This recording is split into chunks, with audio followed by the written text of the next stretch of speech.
How to shuffle data in Excel? Let's see.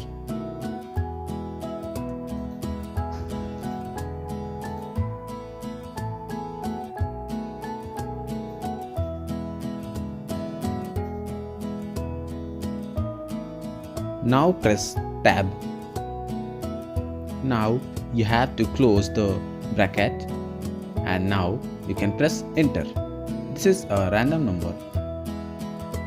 Now you will press Shift with down arrow and select the cell.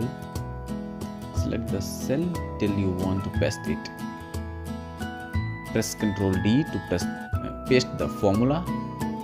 Now all cells has the random numbers, and now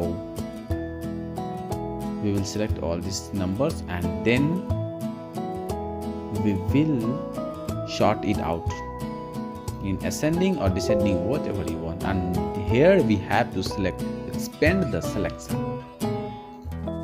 Now you can see this number is sorted, and now you can remove this random numbers as well. Okay, thanks for watching.